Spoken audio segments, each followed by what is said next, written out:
ಸ್ನೇಹಿತರೆ, ಮೀಡಿಯಾ ಮಾಸ್ಟರ್ಸ್ಗೆ ಸ್ವಾಗತ ಸುಸ್ವಾಗತ. ಗೆಳೆಯರೆ, ಒಬ್ಬ ಮನುಷ್ಯನಿಗೆ ಸಿಕ್ಕಾಪಟ್ಟೆ ಹಣ ಮತ್ತು ವಿಪರೀತ ಅಧಿಕಾರ ಸಿಕ್ಕ ನಂತರ ಏನಾಗುತ್ತೆ? ಇನ್ನೂ ಏನೋ ಬೇಕು ಅನ್ಸೋದಕ್ಕೆ ಶುರು ಆಗುತ್ತೆ. ಅದೇನು ಅಂದರೆ ವಿಪರೀತ ಗೌರವ.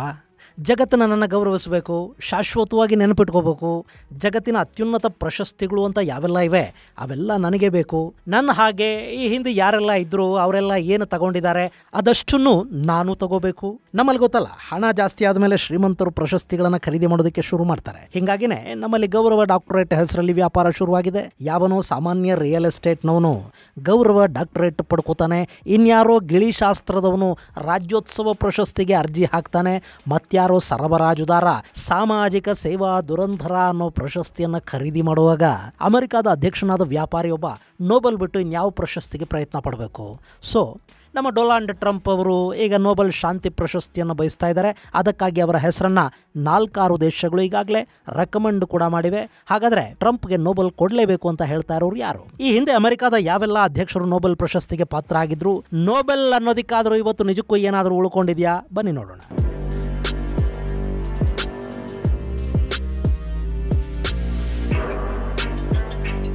ಗೆಳೆಯರೆ, ಜಗತ್ತಲ್ಲಿ ಶಾಂತಿಯನ್ನು ನೆಲೆಗೊಳಿಸೋದಕ್ಕೆ ನಾನು ಹುಟ್ಟಿ ಬಂದಿರೋದು ಅನ್ನೋ ಥರ ಇಲ್ಲಿ ಸಾಕಷ್ಟು ಜನ ಇವತ್ತಿನವರೆಗೆ ಹೇಳಿಕೊಂಡಿದ್ದಾರೆ, ಕಾಣಿಸ್ಕೊಂಡಿದ್ದಾರೆ.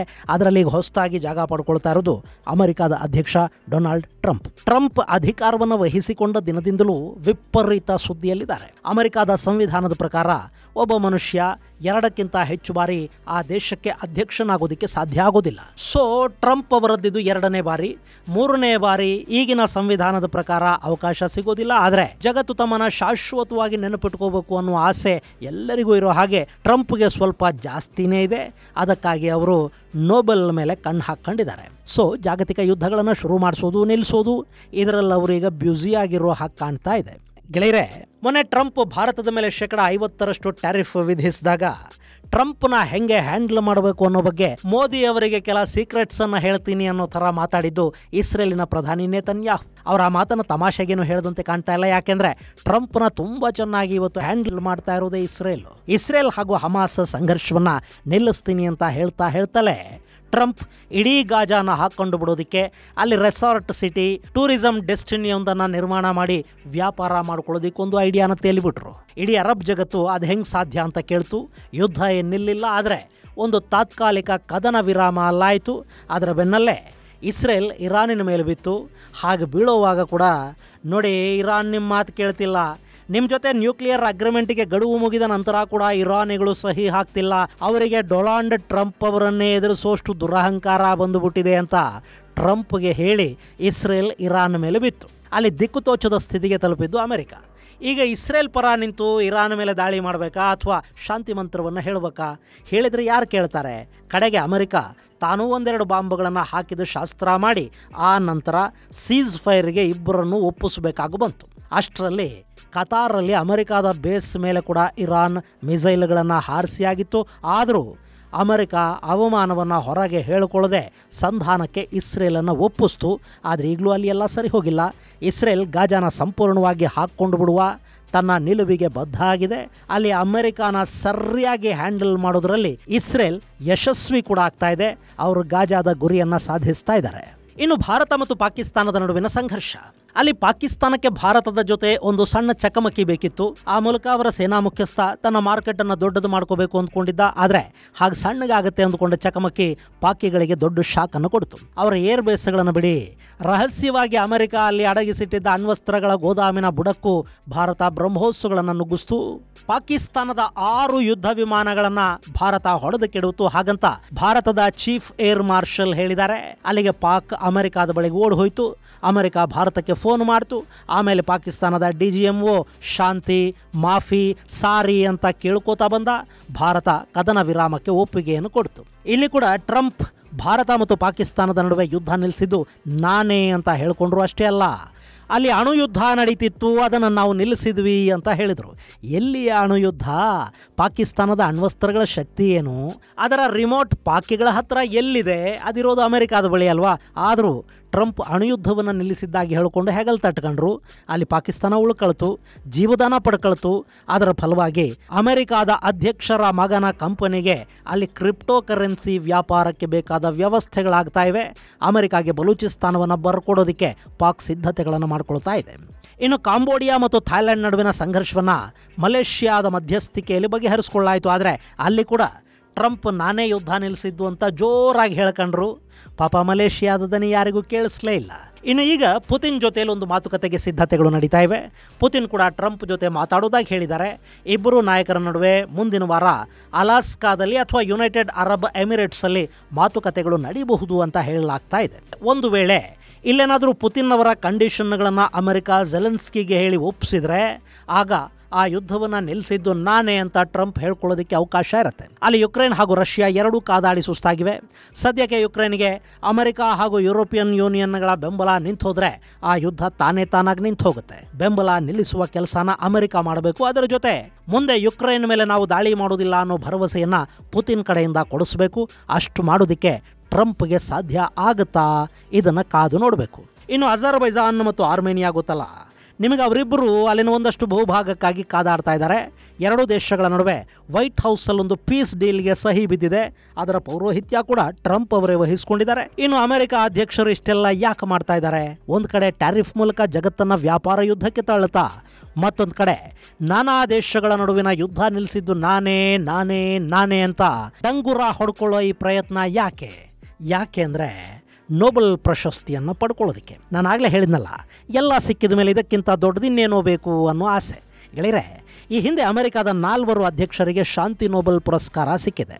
ಸೊ ಅವರಿಗೆ ಸಿಕ್ಕಿದ್ದು ನನಗೆ ಸಿಗಲಿಲ್ಲ ಅಂದರೆ ಹೆಂಗೆ ಅಂತ ಟ್ರಂಪ್ ಯೋಚಿಸ್ತಾ ಇದ್ದಾರೆ. ಹೀಗಾಗಿ ನನಗೂ ಒಂದು ಶಾಂತಿ ನೋಬೆಲ್ ಬೇಕು ಅನ್ನೋದು ಟ್ರಂಪ್ ಅವರ ಬಯಕೆ. ಹಾಗೆ ನೋಡಿದರೆ ಇಲ್ಲಿವರೆಗೆ ಅಂದರೆ 1789ರಿಂದ 2025ರವರೆಗೆ 45 ಮಂದಿ ಅಮೆರಿಕಾದ ಅಧ್ಯಕ್ಷ ಗಾದಿಯ ಮೇಲೆ ಕೂತಿದ್ದಾರೆ.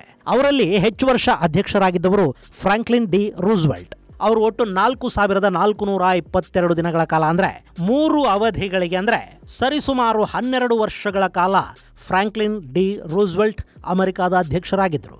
ಹಾಗೆಯೇ ಅತಿ ಕಡಿಮೆ ಅಧ್ಯಕ್ಷರಾಗಿದ್ದವರು ವಿಲಿಯಂ ಹೆನ್ರಿ ಹ್ಯಾರಿಸನ್. 1841ರ ಸಮಯದಲ್ಲಿ ಹ್ಯಾರಿಸನ್ 31 ದಿನಗಳ ಕಾಲ ಅಧ್ಯಕ್ಷರಾಗ್ತಾರೆ. ಅವರ ಅಕಾಲೀನ ನಿಧನದಿಂದಾಗಿ ಈ ವಿಚಿತ್ರ ದಾಖಲೆಯೊಂದು ಅವರ ಹೆಗಲಿಗೆ ಇರುತ್ತೆ. ಇನ್ನು ಒಟ್ಟು 45 ಅಧ್ಯಕ್ಷರ ಪೈಕಿ ಶಾಂತಿ ನೋಬೆಲ್ ಸಿಕ್ಕಿದ್ದು ಕೇವಲ 4 ಮಂದಿಗೆ ಮಾತ್ರ. ಈ ಹಿಂದೆ ಅಧ್ಯಕ್ಷರಾಗಿದ್ದ Theodore Roosevelt, Woodrow Wilson, Jimmy Carter ಹಾಗೂ ಬರಾಕ್ ಒಬಾಮಾಗೆ ಶಾಂತಿ ನೋಬೆಲ್ ಸಿಕ್ಕಿದೆ. ರೂಸ್ವೆಲ್ಟು, ಜಿಮ್ಮಿ ಕಾರ್ಟರು ಬಿಡಿಪ, ಒಬಾಮಾಗೆ ಸಿಕ್ಕಿದ ಮೇಲೆ ನನಗೂ ಸಿಗಲೇಬೇಕಲ್ವಾ? ಇದು ಟ್ರಂಪ್ ಹಠ.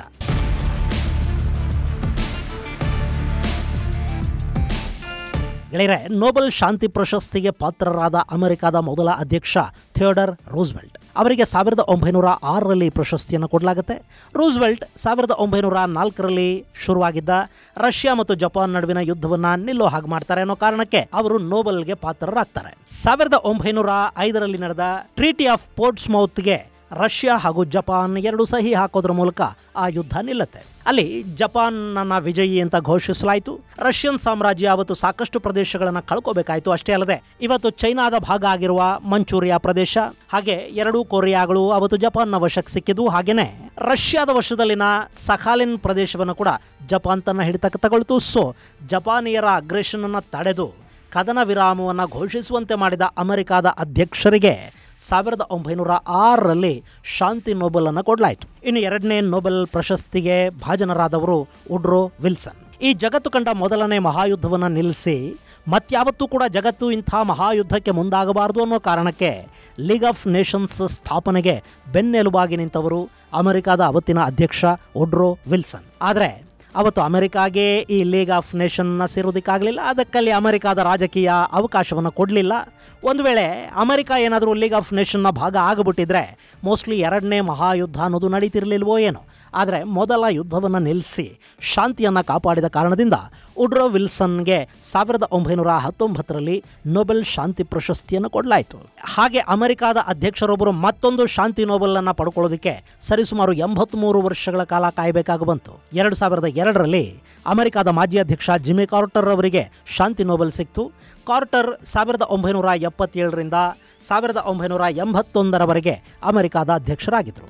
ಆ ಅವಧಿಯಲ್ಲಿ ಜಗತ್ತಲ್ಲಿ ಪ್ರಜಾಪ್ರಭುತ್ವ ವ್ಯವಸ್ಥೆ ಹೆಚ್ಚಾಗೋದಕ್ಕೆ, ಮಾನವ ಹಕ್ಕುಗಳು ಉಳಿಯೋದಕ್ಕೆ ಹಾಗೂ ಸಾಕಷ್ಟು ಜಾಗತಿಕ ಸಮಸ್ಯೆಗಳಿಗೆ ಶಾಂತಿಯುತ ಪರಿಹಾರಗಳನ್ನು ಕಂಡುಹಿಡಿದ ಕಾರಣದಿಂದ ಜಿಮ್ಮಿ ಕಾರ್ಟರ್ಗೆ ನೊಬೆಲ್ ಪ್ರಶಸ್ತಿಯನ್ನು ಕೊಡಲಾಗುತ್ತೆ. ಅದು ಕೂಡ ಅವರು ಅಧ್ಯಕ್ಷ ಗಾದಿಯಿಂದ ಕೆಳಗಿಳಿದ 21 ವರ್ಷಗಳ ನಂತರ ಅವರಿಗೊಂದು ಶಾಂತಿ ನೊಬೆಲ್ ಸಿಗುತ್ತೆ. ಇನ್ನು 2009ರಲ್ಲಿ ಬರಾಕ್ ಒಬಾಮಾ ಅವರಿಗೆ ಶಾಂತಿ ನೊಬೆಲ್ ಸಿಕ್ತು. ಜಾಗತಿಕ ಸಹಕಾರ ಮತ್ತು ರಾಜತಾಂತ್ರಿಕ ನೈಪುಣ್ಯತೆಯನ್ನು ಪ್ರದರ್ಶಿಸಿದ ಕಾರಣಕ್ಕೆ ಒಬಾಮಾ ಅವರಿಗೆ ಪ್ರಶಸ್ತಿಯನ್ನು ಕೊಡಲಾಯಿತು. ಸೊ ಯುದ್ಧ ನಿಲ್ಲಿಸಿದ ಕಾರಣಕ್ಕೆ, ಶಾಂತಿ ಸ್ಥಾಪನೆ, ಪ್ರಜಾಪ್ರಭುತ್ವವನ್ನು ಉಳಿಸಿದ ಕಾರಣಗಳಿಗೆ ಬೇರೆ ಬೇರೆಯವರಿಗೆ ನೊಬೆಲ್ ಕೊಡ್ತಾರೆ ಅನ್ನೋದಾದರೆ ನನಗೂ ಯಾಕೆ ನೊಬೆಲ್ ಸಿಗಬಾರ್ದು ಅನ್ನೋದು ಡೊನಾಲ್ಡ್ ಟ್ರಂಪ್ ಅವರ ಅಭಿಪ್ರಾಯ ಆಗಿರಬಹುದು. ಹೀಗಾಗಿನೇ ಅವರು ನೊಬೆಲ್ ನೊಬೆಲ್ ನೊಬೆಲ್ ಅಂತ ಇದ್ದಾರೆ.